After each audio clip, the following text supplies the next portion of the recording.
प्रेक्षकांच्या भेटीला येतोय, नेमकं काय या चित्रपटातून प्रेक्षकांना बघायला मिळणार आहे, नेमकं काय चित्रपटामध्ये असणार?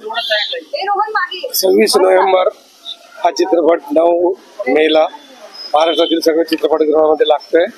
संविधान हा त्याचा मुख्य विषय आहे. संविधान हे आपल्याला सगळ्यांना गरजेचं आहे. आपल्या सगळ्यांचा एक अविभाज्य भाग आहे आणि अतिशय एंटरटेनिंग सिनेमा आहे. सचिन मुराडे आमचे दिग्दर्शक आहेत आणि जवादे सर आमचे निर्माते आहेत. अनिकेत पिक्चरचा हिरो आहे आणि गणेश हा माझा राईट हँड आहे. अगदी ह्याच्यात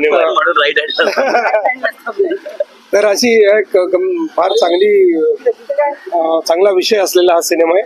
तर महाराष्ट्रातल्या सगळ्या जनतेला सांगायचं आहे मला की तुम्ही ह्या थिएटरमध्ये जाऊन बघा, अतिशय तुम्हाला आवडेल सिनेमा.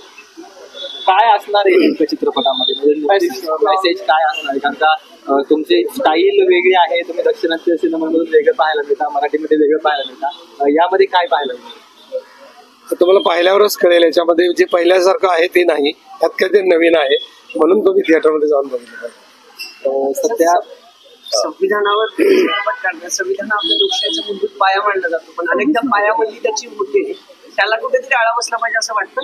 हा संविधान हा अतिशय म्हणजे मराठी निर्मात्यांचं मला कौतुक करावंसं वाटतं की ते अतिशय वेगळे विषय घेऊन येतात. त्यामुळे संविधान हा अतिशय आपल्या जगण्याचा अविभाज्य भाग आहे आणि संविधानाकडे दुर्लक्ष तुमच्या माझ्या ते सगळ्यांपासून म्हणजे अगदी शिपाई टू पंतप्रधानांपर्यंत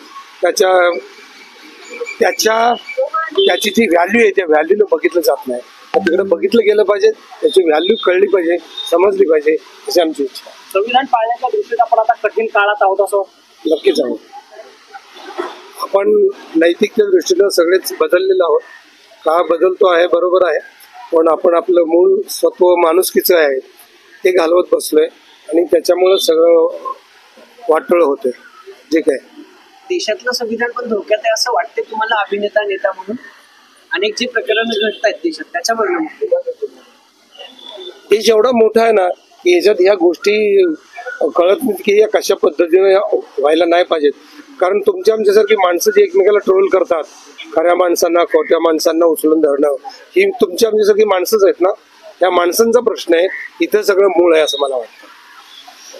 सध्या देश वेगळ्या संकटामध्ये असल्याचं पाहायला मिळतोय. जे पहलगामला हल्ला झाला त्यानंतर उद्या मॉक ड्रिल होत आहेत देशभरातील विविध ठिकाणी आणि एक युद्ध सुरू होतंय की काय, अशा प्रकारची संभ्रम जो आहे तो लोकांमध्ये पाहायला मिळतोय. आपल्याला काय वाटतंय सगळ्या घडामोडी मागील काही दिवसांपासून पाहायला मिळतोय?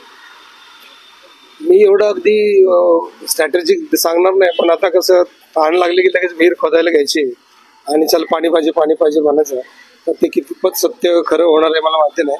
पण उपलब्ध परिस्थिती जे चांगलं आहे, जे करायलाच पाहिजे. मॉकड्रिल आहे तर मॉकड्रिलचं करून आपण अवेअर झाला पाहिजे. साधी बिल्डिंगमध्ये आग लागणार तर माणसं खाली उतरायला तयार नसतात. ते म्हणतात हे कशाला आम्हाला खाली बोलवतात.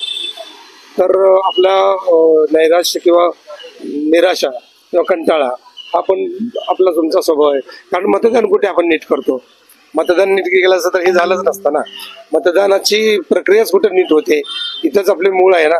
आणि एकदा निवडून दिल्यानंतर आपल्या हातात काही राहत पण नाही, हे पण परत मूळ आहे ना. त्यामुळे आता मतदान केलं, आता बसा बघत काय होतं ते. आपल्या हातात तेवढंच आहे. आता आपण काय म्हणलं तर त्याने काय फरक पडणार नाही, कारण आपण निवडून दिलेलं आहे. युद्ध व्हायला पाहिजे वा युद्ध कधीच व्हायला नाही पाहिजे. युद्ध देशात नाही व्हायला पाहिजे, राज्यात नाही व्हायला पाहिजे, माणसात नाही व्हायला पाहिजे. माणूस म्हणून माणसाकडे माणसासारखंच बघायला शिकलं पाहिजे. एवढे नसले प्रश्न पण विचारू नका, असले तुम्ही त्यामुळे काहीतरी उगाच काळी टाकू नका. पण पहलगाम मध्ये सगळं झाल्यानंतर आपण उत्तर दिलं पाहिजे अशी भूमिका जी आहे ती अनेकांकडून आहे आणि त्याच्या दृष्टीने पावले केंद्रीय पातळीवर उचलली जात आहे. उत्तर देणं आणि त्याचे प्रत्युत्तर परत पोचणं हे शक्य आहे का? उत्तर हे बघा, तुम्हाला परत घडता कामा नये यासाठी जे म्हणून करायला लागेल ते करायला पाहिजे. पण म्हणून काय माणसं मारूनच करायला लागतं असं असतं का ते?